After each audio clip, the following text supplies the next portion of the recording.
복을 싫어하는 사람은 없습니다. 여러분들도 다 복을 좋아하지요?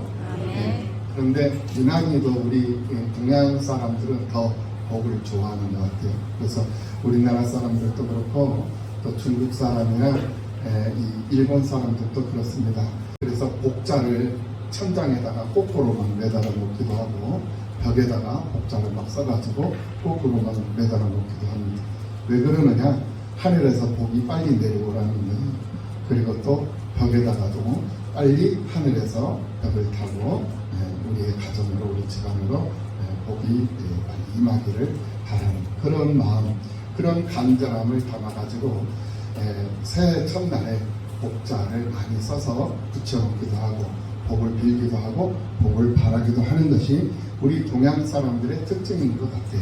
대부분의 이 복이라는 것을 사람들이 생각할 때 수구, 강력, 평안한 복, 평안을 누리는 복, 유호성, 고종명, 그래서 선을 많이 해가고 덕을 세우는 복, 천수를 다하면서 사고 없이 무난히 제명대로 살다가 죽는 것, 이것을 가리켜서 세상에는 가장 큰 복이다라고 얘기들을 합니다.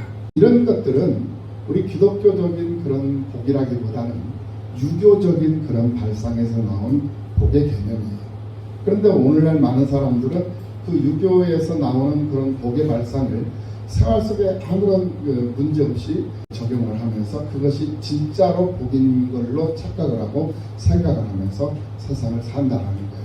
그런데 우리가 가만히 생각을 해보면 오래 사는 것도 좋습니다만은 그 오래 사는 것이 다른 사람들에게 또는 주변에 있는 사람들에게는 욕이 될 수도 있고 저주가 될 수도 있어요. 내가 오래 사는 것도 나도 좋고 다른 사람들에게도 좋아야 돼요. 자식들에게도 좋고 또 형제들에게도 좋고 동네 사람들에게 좋은 그런 생애가 돼야 되거든요. 근데 나는 오래 살지만은 주변 사람들은 내가 오래 삶으로 인해서 너무나도 고통스럽다라는 거예요. 그러한 저주가 될 수 있다는 사실을 우리는 분명히 알아야 된다는 거예요. 그리고 또 돈을 많이 가지고 사는 것도 좋습니다만은 그 많은 돈 때문에 자기에게 그 돈이 재앙으로 다가올 수도 있다라는 사실을 우리가 알아야 되겠다는 거예요. 그래서 오래 사는 것도 좋고 많은 재물을 얻어서 많은 것을 누리면서 사는 것도 좋지만은 그것이 결국 다는 좋은 것만은 아니더라는 거예요. 그것이 나에게는 때로는 해가 될 수도 있고 내가 살아가는 데가 있어서 어떤 걸림돌이 될 수도 있고 나에게는 또 주변에 있는 사람들에게는 저주가 될 수도 있다는 거예요. 이와 같은 외형적이고 상대적인 그러한 복은 결코 유익한 것만은 아니다라는 사실이에요. 유익한 것만은 아니다라는 것은 결코 좋은 것만은 아니더라. 그러므로 우리가 그 복을 추구하고 그 복을 소망하는 것도 때로는 필요도 하지만은 그것을 전적으로 거기에다가 목숨 걸고 생명 걸면서 살 이유는 없다라는 것을 우리는 다시 한번 여기서 깨달아 볼 수 있어야 할 줄로 믿습니다. 그런 의미로 우리가 생각을 해볼 때 상대적인 복, 상황적인 그런 복은 우리의 삶 속에 있어서 진정한 복이 될 수가 없는 것이고, 그래서 세상에서 말하는 오복은 우리가 추구할 그런 복은 아니다라는 결론을 내려볼 수가 있는 것입니다. 그렇다면 성경이 말하는 진짜로 참다운 복, 진짜로 우리가 추구해야 할 복은 뭐냐 이거예요. 성경에서 말하는 진정한 복은 하나님이 범사에 나와 함께 하신다라는 거예요. 하나님이 늘 범사에 나와 함께 하시며 나와 함께 하시는 것으로만 끝나는 것이 아니라 나와 함께 일하신다는 거예요. 나와 함께 하시고 나와 함께 일하시며 나를 위해 일하시는 그 하나님, 그 하나님이 나와 함께 하신다라는 이 사실이 내게는 가장 큰 복이다. 복 중에 진짜로 복이 바로 그것이다 라는 것을 알아야 되겠다라는 것이에요. 2023년도 새해는 우리 나눔과 성빈교회에 속한 된 모든 성도들의 가정과 직장과 일터와 사업장 위에 성삼위일체 되신 하나님께서 늘 함께 하시고 하나님께서 친히 여러분들을 위해 일하시는 그런 큰 역사가 임하는 그런 기쁨이 있는 2023년도 새해가 되시기를 예수님의 이름으로 축원합니다. 창세기 39장 2절 말씀을 보면 여호와께서 요셉과 함께 하심으로 그가 형통한 자가 되어 그의 주인 애굽 사람의 집에 있으니라고 했어요. 그러니까 하나님께서 요셉과 함께 하심으로 해서 요셉이 형통한 자가 된 거예요. 할렐루야. 여러분들이 2023년도 이 한 해가 형통하시기를 원하십니까? 그렇다면 여러분들은 하나님이 여러분과 함께 하시기를 소망하시기를 예수님의 이름으로 축복합니다. 하나님이 여러분과 함께 하실 때 여러분들도 요셉이 형통했던 것처럼 형통한 삶을 살 수 있다는 말씀입니다. 그리고 열왕기하 18장 7절 말씀을 보면 여호와께서 그와 함께 하심에 그가 어디로 가든지 형통하였더라. 이렇듯 하나님이 함께 하시면 그가 어디를 가든지 어디에 있든지 무엇을 하든지 하나님께서 그를 형통하게 하시더라. 할렐루야. 그렇기 때문에 하나님이 우리와 함께 하시느냐 우리와 함께 하시지 아니하시느냐 이것이 굉장히 중요한 것이 되는 거예요. 오늘 이 구정명절 이 설날 이 아침에 모든 거 다 스톱 시켜놓고 여러분들이 하나님 전에 나왔어요. 하나님 전에 나온 여러분들을 우리 하나님께서 어찌 외면하시겠느냐 이 말이에요. 여러분들을 어찌 우리 하나님께서 여러분들을 주목하지 아니하시겠느냐 이 말이에요. 여러분들을 주목할 수밖에 없는 거예요. 여러분들을 볼 수밖에 없다라는 거예요. 여러분들을 주목하고 여러분들을 본다라는 것은 여러분들의 필요가 무엇인가를 하나님께서 알게 된다는 거예요. 하나님께서 알면 당신이 사랑하는 자녀를 하나님께서 외면할 일이 없어요. 당신을 찾아왔고 당신의 품으로 들어왔고 당신의 품속에서 아버지 앞에 기도하고 아버지 앞에 소망하는 그 소망을 하나님께서 결코 외면하시지 아니하신다는 거예요. 그것은 내가 이제는 풀어지는 그런 삶을 살아가게 되었다라는 이 사실을 분명하게 보여주는 이러한 계기가 되었다는 사실. 여러분들 하나님의 은혜가 임하시기를 예수님의 이름으로 축원합니다. 하나님께서 함께해 주실 줄로 믿습니다. 하나님께서 여러분들의 삶을 열어주는 그런 그 기쁨과 기적을 해 주실 줄로 믿습니다. 우리가 형통하느냐 형통하지 못하느냐 이것은 하나님이 우리와 함께 하느냐 우리와 함께 하시지 아니하시느냐 여기서 길이 갈라져 버리는 거예요. 그렇다면 하나님이 어떤 사람과 함께 하시는가 우리가 이것을 생각해 보지 않을 수가 없어요. 어떤 사람과 하나님이 함께 하시느냐 오늘 본문에서 그 답을 얻어볼 수가 있다는 거예요. 오늘 본문을 통해서 시편 1편 1절에서 6절까지 이 말씀을 통해서 답을 얻어볼 수 있는데 단 한마디로 요약을 한다면 하나님 편에 서 있는 사람, 하나님 편에 서 있는 사람이 복 있는 사람이요 하나님 편에 서 있는 그 사람을 하나님이 함께해 주신다는 거예요. 하나님 편에 서 있지 않고 다른 편에 서 있는데 어떻게 하나님이 함께 하시겠어요? 하나님이 복인데 복의 자리에 있지 않냐고 복이 없는 자리에 있는데 어떻게 그 사람이 복 있는 삶을 살아가겠느냐 이 말씀이에요. 깨닫는 역사가 있기를 예수님의 이름으로 축원합니다. 그러므로 복 있는 사람은 하나님 편에 서 있는 것이고 하나님 편에 서 있는 사람과 하나님은 범사에 함께 하신다는 사실을 우리는 분명히 깨달아야 될 줄로 믿습니다. 신명기 30장 19절 이하 20절의 말씀을 보면 내가 오늘 하늘과 땅을 불러 너희에게 증거를 삼노라. 내가 생명과 사망과 복과 저주를 내 앞에 두었은즉 너와 내 자손이 살기 위하여 생명을 택하고 내 하나님 여호와를 사랑하고 그의 말씀을 청종하며 또 그를 의지하라. 그는 내 생명이시여 내 장수시니 여호와께서 내 조상 아브라함과 이삭과 야곱에게 주리라고 맹세하신 땅에 내가 거주하리라. 아멘. 그를 의지하라. 왜? 하나님을 의지하라. 왜? 왜 우리가 하나님을 의지해야 하는가? 하나님은 나의 생명이시고 하나님은 내가 장수하는 내 장수시니, 그러니 내가 의지할 수밖에 없고 내가 그를 청종할 수밖에 없고 그의 말씀을 청종할 수밖에 없고 나는 그를 사랑할 수밖에 없다라는 거예요. 할렐루야. 이것이 바로 형통할 수밖에 없는 삶의 비결이고 내가 축복받을 수밖에 없는 삶의 비결이다라는 말씀이에요.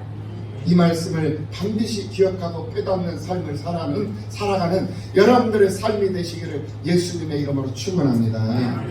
복받는 길과 저주받는 길이 너희 앞에 있는데 너희가 그 길을 선택하라는 거예요. 그러므로 은혜와 믿음은 하나님께서 주시는 선물이지만은 이 땅 위에서 우리가 누릴 수 있는 복은 내가 선택하는 거예요. 내가 누리고 내가 받을 수 있는 복을 내가 선택하고 수고하고 노력하며 그 편에 서야만이 내게 주어진다라는 거예요. 내가 얻는 결과가 된다라는 거예요. 믿으시기를 예수님의 이름으로 축원합니다. 내가 어떻게 하느냐에 따라서 내가 복을 받을 수도 있고 내가 복을 받지 못할 수도 있고, 즉 저주를 받을 수도 있고, 이게 내가 어떻게 하느냐에 따라서 달라지는 거예요. 내 삶의 방향이 달라져 버리고 내 삶의 질이 달라져 버리고 내 삶의 내용이 달라져 버린다는 거예요. 그러므로 나는 하나님 편에 서서 하나님과 함께하는 삶을 사는 그러한 이 한 해의 삶이 되어야 할 줄로 믿습니다. 그리할 때 내 삶의 문이 열리고 내 삶의 방향이 잡히는 줄로 믿습니다. 사람은 누구나 선택의 기회를 맡게 됩니다. 그리고 그 선택에 대한 책임을 지는 거예요. 그게 바로 사람이에요. 자녀들은 학교를 선택을 해야 돼요. 그래서 내가 어떤 학교를 선택해서 들어가느냐에 따라서 내 미래가 정해져 버리는 겁니다. 네. 그래서 우리가 서울대학교를 들어가려고 서울대학교를 선택을 하려고 하면 서울대학교에 들어갈 수 있는 자격을 갖춰야 되잖아요. 그 자격을 갖추기 위해서 유치원 때부터 초등학교 때부터 중학교 때부터 고등학교 때까지 정말 19년 그 20년이라는 그 세월을 노력하고 수고하면서 그러면서 준비하고 기량을 닦으면서 그래 해서 서울대학교를 들어가게 되는 거잖아요. 그래서 선택을 하게 되면 그 선택에 대한 자격을 갖추기 위해서 우리가 힘쓰고 애쓰고 노력을 해야 됩니다. 우리가 천국을 얻었어요. 하나님께서 선물로 받았습니다. 하나님을 선택함으로 인해 가지고 생명을 선택함으로 인해서 하나님 편의 선물로 인해서 우리는 거저 천국을 얻은 거예요. 선물로 얻은 거예요. 믿음을 얻었고 의롭다함을 얻었고 천국을 얻었단 말입니다. 그렇다면 천국을 얻었으니 그 천국에서 들어가서 천국에 들어가서 살 수 있는 자격을 갖추어야 될 것 아니겠습니까? 그 자격을 갖추는 그 조건이 뭐냐? 바로 내가 살아있는 동안 예배자로 세상을 살아야 되고 내가 살아있는 동안 전도자로 세상을 살아야 되는 것이고 살아있는 동안 기도자로 세상을 살아야 된다는 것이에요. 그리고 구제하고 선교하는 일이 하나님이 기뻐하시는 일에 마음껏 내가 쓰임받을 수 있는 그런 자격과 조건을 갖추기 위해서 내가 힘쓰고 애쓰는 삶을 살아야 된다는 그 자격 조건을 갖추는 것이 무엇입니까? 하나님의 말씀을 듣고 말씀을 배우고 말씀을 익히고 그 말씀을 받아서 내 삶 속에 적용하기를 힘쓰고 애쓰며 기도하고 찬송하며 전도자로 쓰임받고 봉사자로 헌신하며 그러면서 하나님의 영광을 드러내는 그런 삶을 살아가는 것이 내게는 기쁨이고 즐거움이 되는 것, 이것이 바로 자격 조건을 갖추기 위해서 노력하는 것이다라는 거예요. 그런 모습들이 여러분들의 삶 속에서 무궁무진하게 드려지고 나타나고 보여지고 그런 역사가 2023년도에는 가득가득 넘쳐나는 그런 기쁨이 있는 여러분들의 삶이 되시기를 예수님의 이름으로 축원합니다. 그렇다면 우리가 축복과 형통으로 가는 길이 어떤 길인가를 생각해 보지 않을 수가 없어요. 그 길이 어떤 길이냐? 세상에는 두 갈래 길이 있어요. 하나는 죄인의 길이요, 하나는 의인의 길이다. 우리가 의인의 길에 설 것인가 죄인의 길에 설 것인가, 이게 중요한 거예요. 여기에 따라서 우리가 축복과 형통으로 갈 수도 있고 저주의 길을 갈 수도 있고, 둘 중에 어느 길에 서 있느냐에 따라서 우리의 인생이 달라져 버리고 우리의 삶의 방향이 달라져 버리고 결과가 달라져 버린다라는 거예요. 세상에는 못 말리는 사람들이 종종 있는 것을 볼 수가 있습니다.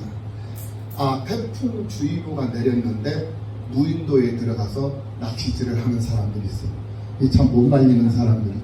태풍주의보를 내렸으면 집에 가만히 있어야지 아무리 낚시를 하고 싶어도. 그렇잖아요. 근데 태풍주의보가 내렸음에도 불구하고 배를 타고 무인도까지 들어가가지고 갯바위 낚시를 한단 말이에요.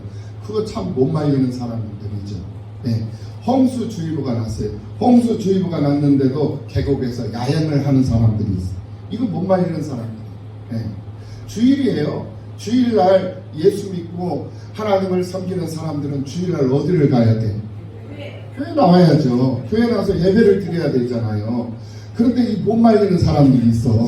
예배를 드려야 되는데 친목회 개모임에 가버리고 또 설 선답시고 명절 선답시고 양심이 얼마나 하나님 앞에 양심이 얼마나 찔리겠어. 지금 현재 마음이 아니고 속이 아닌 사람들이 한두 사람이 아닐 거야 아마. 예배를 드려야 되는데 예배를 드리지 못하고 집에 있으니 마음이 편하겠어요. 오늘 이제 이 새해의 첫 출발, 첫 시작점이 불편하게 시작이 된 거예요. 그러면은 2023년도 끝날 때까지 불편해 버린다니까. 이런 일이 있어서는 아니 될 줄로 믿습니다. 그런데 이런 일이 있어서는 안 된다 해서 목사님이 중보기도를 해주고 여러분 우리 장로님들이 중보기도 해주고 우리 권사님들이 기도해주고 집사님들이 다 기도를 해주는데 우리의 기도는 사람의 기도는 한계가 있어요. 한계가 있어요. 그러니까 이제 우리는 하나님 앞에 맡기는 수밖에 없어. 안타까운 마음, 정말 뻔히 그 길이 보이고 뻔히 미래가 보이는데 그 사람의 내일이 보이는데 안타까워서 기도를 하지만은 그 기도도 한계가 있더라는 거예요. 이제 하나님 앞에 맡기고 주님 사랑하시는 이 아닙니까? 주님께서 사랑하시는 장로님, 주님께서 사랑하시는 권사님, 집사님이시지 않습니까? 그러니 주님 알아서 하십시오 하고 이제 하나님 앞에 맡겨야죠. 할렐루야. 예. 그래서 못 말리는 사람이 되면 안 돼. 세상 살면서 못 말리는 사람이 되면 안 된다. 대설주의보가 났어. 눈이 이제 내일이 모레면 엄청나게 이게 17도, 영하 17도 한파가 내려서 추울 것이다. 그러면 우리가 마음의 준비를 해야 될 거 아니야. 거기에 대비를 해야 될 거 아니야. 그래서 폭설주의보, 대설주의보가 내렸는데도 산에 올라가는 사람이 있다는 거예요. 그래서 산에 올라가서 조난을 당해. 이렇게 엉뚱한 사람, 이렇게 못 말리는 사람들이 있다라는 거예요. 이런 사람들은 어떤 사람들이냐? 자기를 지키는데 실패한 사람들이에요. 이런 사람들은 위험한 상황에 노출이 돼서 자기를 지키는데 실패할 수밖에 없다는 거예요. 우리는 세상 살면서 나는 내가 지켜야 되는 줄로 믿습니다. 그래서 내 믿음 내가 지켜야 되는 거예요. 내 믿음을 지키지 못하는 사람은 실패한 사람이 되어버리고 만다는 거예요. 하나님이 그 믿음을 선물로 주셨어요. 얼마나 나를 존귀히 여기셨으면은 내게 그 믿음이라는 그 의를 하나님께서 내게 선물로 값지게 주셨겠느냐면, 그렇다면 그 받은 선물을 빼앗기는 일이 있어서는 안 된다라는 거예요. 환경 때문에, 상황 때문에 빼앗기면 안 된다라는 거예요. 그 믿음이 우리들의 삶 속에는 우선이 돼야 되는 것이고, 내 목숨과도 같은 것이고 내 생명과도 같은 것이라는 사실을 고백하며 그 믿음을 지키고 빼앗기지 않는 여러분들의 삶이 되는 역사가 있기를 예수님의 이름으로 축원합니다. 여러분들, 예수 믿는 사람들이 우상 숭배자들과 어울리면서 사회생활을 한다라고 한번 생각을 해보세요. 그렇다면 그 사람 또한 자기를 지키는데 실패할 가능성이 아주 높은 그런 사람이다라는 것을 우리가 평가를 해볼 수가 있습니다. 그러므로 우리는 사회생활을 해도 믿음이 좋은 사람들하고 함께 버무려지고 함께 어울리는 사회생활이 되어야 될 줄로 믿습니다. 그게 자기에게 주어진 십자가예요. 그러니까 배우자를 선택하는 것도 그렇고 학교를 선택하는 것도 그렇고 직업을 선택하는 것도 그래요. 직업을 선택해도 하나님이 기뻐하시는 직업, 주의를 성수할 수 있는 직업을 선택하면서 살아야 되는 거예요. 할렐루야. 배우자를 선택하는 것도 마찬가지예요. 불신자, 우상 숭배자를 배우자로 맞이하잖아요. 그러면 평생 그것이 자기에게는 십자가가 될 수도 있어요.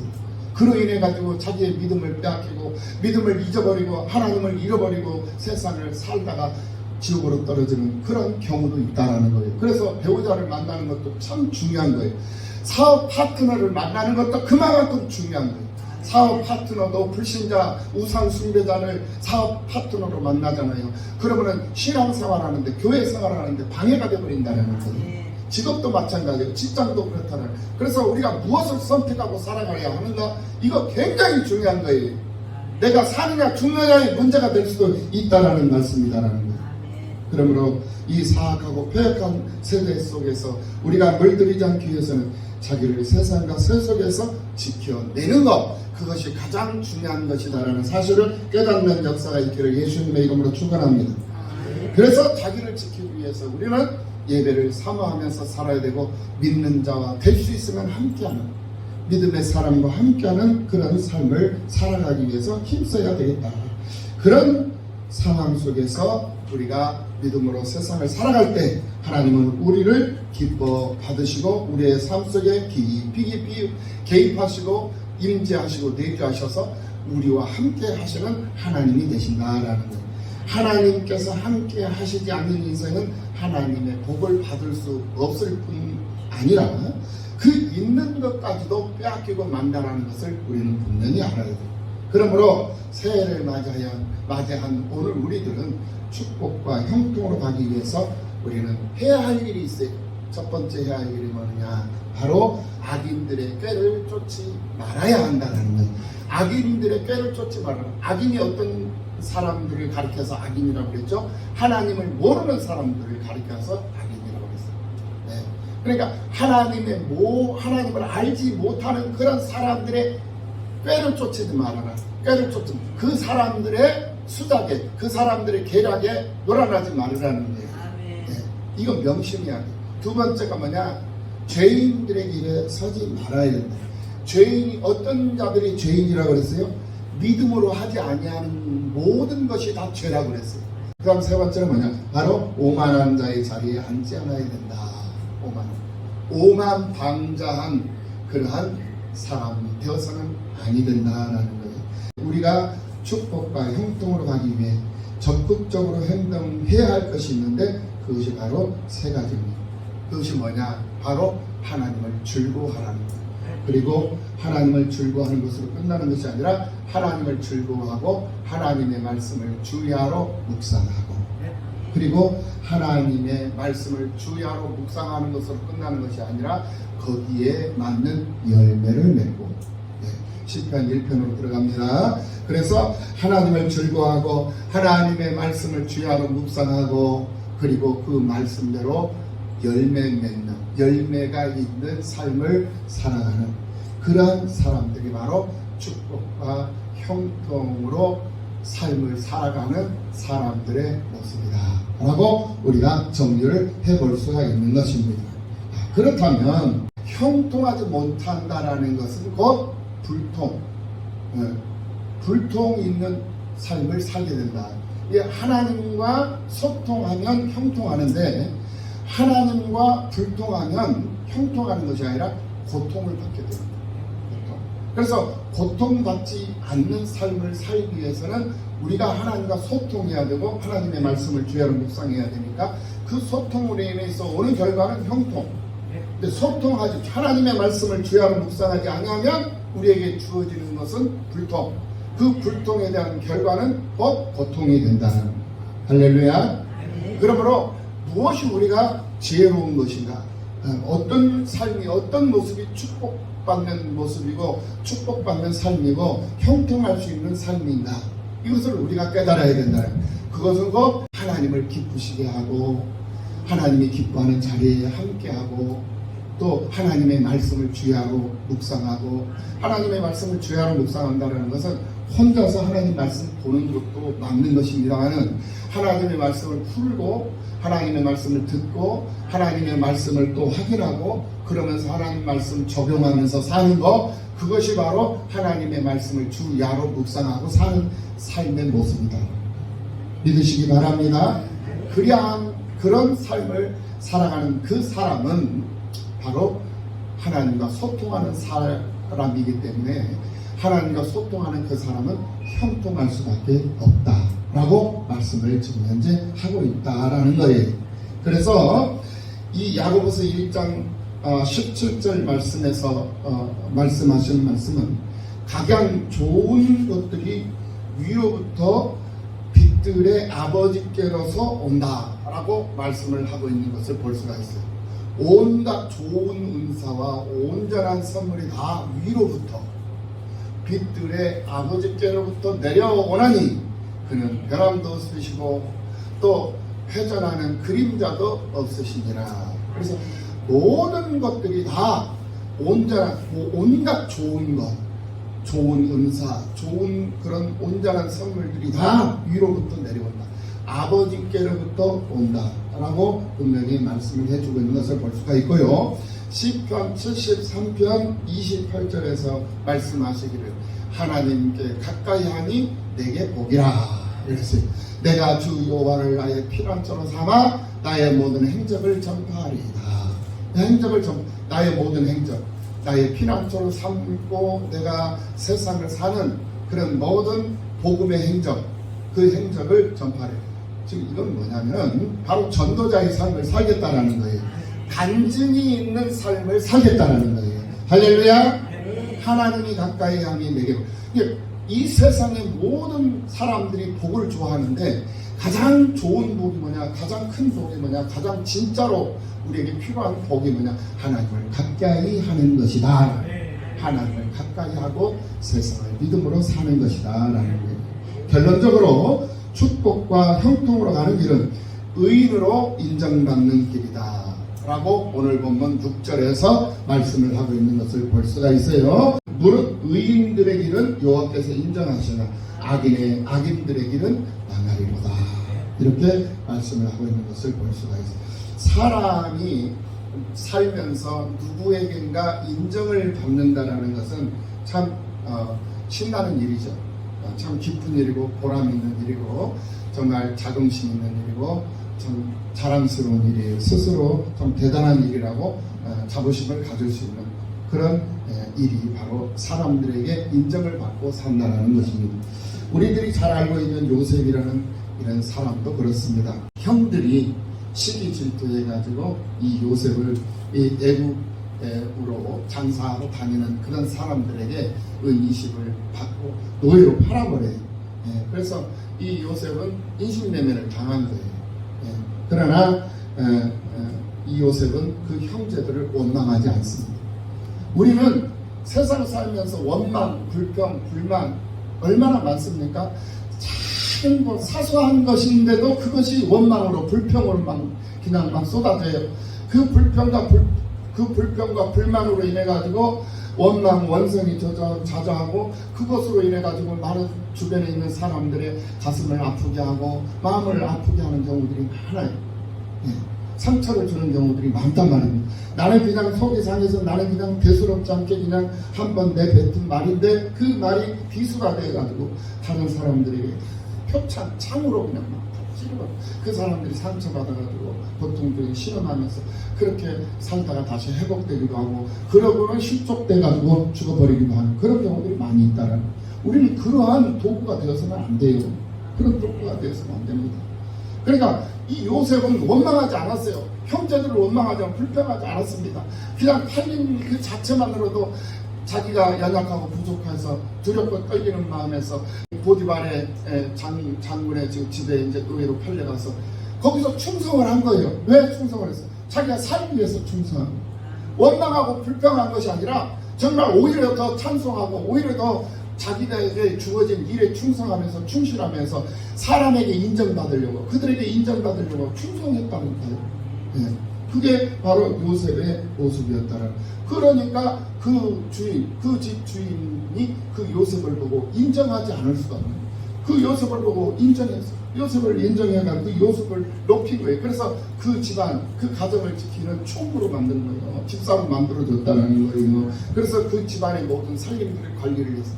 그러다가 이제 또 모함을 받아가지고 또 이렇게 감옥으로 또 얼마나 억울한 거예요. 그러니까 요셉의 일생 13년이라는 그 일생을 지켜보면은 정말 하나도 온전한 경우가 하나도 없었어요. 그래서 감옥에 갇힌 거예요. 얼마나 억울합니까? 억울한 누명을 써서. 그래서 감옥에 갇혔음에도 불구하고 요셉은 원망하지 않았다고요. 불평하지 않았어요. 예. 그리고 오히려 또 그곳에 들어가가지고 인정을 받으니까 옥중에서도 모든 재반적인 그런 사물을 맡게 되고, 그래서 다른 죄수들을 관리를 하는. 예. 그래서 비록 감옥에 갇혀 있지만 감옥 안에서의 자유로움을 누렸던 사람이 바로 이 요셉이라는 사람이었다라는 거예요. 그래서 요셉은 겹겹이 몰아치는 그런 억울한 상황 속에서도 언제나 하나님을 의지하는 그런 믿음의 중심이 흐트러지지 않았고, 하나님 편에 서 있는 신앙에 조금도 변함이 흔들림이 없었다라는 것이에요. 이런 요셉을 하나님이 인정해 주셨다라는 거예요. 이런 요셉을 하나님이 인정해 주니까 그 이방나라 왕도, 황제도 이 요셉을 인정을 해줘요. 그래서 그 요셉을 총리로 올려버리잖아요. 그냥 하나님께 인정받으면은 사람들에게도 인정을 받게 된다니까요. 근데 우리의 삶의 목표는 하나님이 우선이냐 사람이 우선이냐, 항상 하나님이 우선이어야 된다는 거예요. 하나님 앞에 하나님이 우선이 되어서 하나님 앞에 인정을 받게 되면 자동적으로 사람들에게도 우리가 인정을 받는 삶을 살게 되더라는 거예요. 이것이 바로 요셉이 우리에게 보여주는 교훈이에요. 우리는 이거를 분명하게 기억하고 세상을 살아야 될 줄로 믿습니다. 어찌 요셉뿐이겠습니까? 욥도 마찬가지예요. 10 자녀가 재앙으로 말미암아서 10 자녀가 다 죽었어요. 그리고 사랑하는 아내마저도 저주하고 자기 곁을 떠나버렸어요. 자기의 모든 재산들이 다 불에 다 태워지고 잿더머리가 돼버린 거예요. 아무것도 남은 것이 없어요. 자식들이 다 죽고 재산이 다 잿더머리가 돼버리고 아내마저도 자기를 저주하고 도망가 버렸다니까요. 그러니 이 욥은 그것뿐만이 아니라 자기 건강마저도 다 잃고 가난한 실오라기만 한 그런 생명줄 하나, 그거 하나 붙잡고 신음하면서 잿더미 위에서 자기 그 역청 때문에 자기 몸이 다 썩어져가는 그런 역청으로 인해가지고 몸이 가려워서 구더기로 자기 몸이 덮여있고 구더기로 옷을 입고 있으면서 몸이 얼마나 가려웠으면 깨진 기압장을 가지고 자기 몸을 긁으면서 그러면서 고통 속에 신음하면서 있었습니까? 그런 과정 속에서도 이 욥은 하나님을 원망하지 않았다라는 거예요. 불평하지 않았다라는 거예요. 네. 저주하지 않았어요. 그런 상황, 친구들이라고 하는 사람들이 와가지고 자신을 조롱을 해요. 위로는 해주지 못할 만큼 자기를 조롱을 하는 그런 상황에 놓여 있는데도 불구하고 이 욥은 결코 믿음이 흔들리지 않았다라는 거예요. 흔들리지 않는 믿음으로 하나님을 바라봤고 하나님을 의지했다라는 거예요. 그러므로 인해가지고 욥은 하나님 앞에 인정을 받았어요. 하나님 앞에 인정을 받으니까 어떻게 됩니까? 다시 옛 명성이 회복이 되더라고요. 하나님 앞에 인정을 받으니까 옛 명성이 회복이 되는데 갑절 이상으로의 축복, 욥기서 42장 10절 말씀을 보면 욥이 그의 친구들을 위하여 기도할 때 여호와께서 욥의 공경을 돌이키시고 여호와께서 욥에게 이전 소유보다 갑절이나 주신지라. 할렐루야. 갑절만 받은 것이 아니었어요. 그 이상 10배, 100배, 1000배, 10,000배의 복을 이 욥이 받게 되는 것을 우리가 보게 되었어요. 이것이 뭐냐? 하나님이 우선이 되는 삶을 살았기 때문에 가능했다라는 거예요. 내가 정말 모든 것을 다 잃어버리고 생명줄 하나, 그 신호라기 같은 그 생명줄 하나 붙잡고 있음에도 불구하고 욥은 하나님을 노래했다라는 거예요. 하나님을 노래하고 하나님을 신뢰했다라는 거예요. 하나님은 실수하지 않으신다. 하나님은 실수하지 아니하시는 하나님이시라는 것을 내가 알고 있다. 그렇기 때문에 나는 그 하나님을 신뢰하고 그 하나님을 믿는다. 그리고 꿋꿋한 그 신앙 신념으로 인해 가지고 결국은 갑절의 축복을 받고 하나님께 살아계신 하나님을 많은 천하 만민들에게 증명해 보이면서 믿는 자들의 본이 되었던 것을 우리는 분명히 알고 있습니다. 세상에서 사람들에게 인정받는 것 참 중요합니다. 그러나 그것보다도 더 중요한 것은 하나님께 인정받는 것이 더 중요하다는 거예요. 사람들에게 인정받는 사람은 하나님께 인정을 못 받아요. 이거 알아야 돼요. 사람들에게 인정받으려고 하는 사람들은 하나님을 가까이 할 수도 없고 하나님을 노래할 수도 없어요. 그러니 하나님이 인정을 해줄 수가 없는 거죠. 하나님이 인정을 못 받아요. 예. 그런데 하나님께 인정을 받는 사람은 사람들에게도 인정을 받는다라는 거예요. 예. 그러니까 사람이 우선인 사람은 하나님의 은혜를 입을 수가 없어. 그런데 하나님이 우선인 사람은 하나님의 은혜를 입을 뿐만이 아니라 사람들에게까지도 은혜를 입고 칭찬을 받으면서 인정받는 삶을 살아가게 된다는 거예요. 하나님께 인정을 받으면 사람들에게도 인정을 받는다. 할렐루야. 이것은 무슨 일이든지 하나님을 우선하는 삶을 살아야 된다는 거예요. 네. 그래서 로마서 14장 18절 말씀, 이로써 그리스도를 섬기는 자는 하나님을 기쁘시게 하며 사람에게도 칭찬을 받느니라. 할렐루야. 그러니까 하나님을 믿고 하나님을 섬기는 사람은 하나님을 기쁘시게 하는 삶을 살아야 되고, 하나님을 기쁘시게 하는 삶을 살게 되면 사람들에게도 칭찬을 받는다는 거예요. 이것이 진리예요. 이 진리를 잊어버려서는 안 된다는 거예요. 그런데 사람들에게 칭찬을 받기 위해서 사람들을 기쁘게 하면 하나님에게는 칭찬을 받을 수가 없어요. 이거 알아요.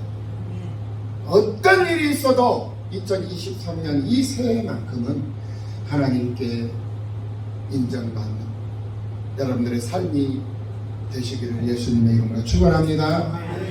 그리하여 하나님의 기적을 경험하며 축복과 형통으로 가는 길에서 하나님의 은혜와 사랑을 마음껏 누리는 그런 역사와 기쁨이 여러분들의 삶 속에 충분히 충만하게 임하는 그런 역사가 있기를 예수님의 이름으로 축원합니다.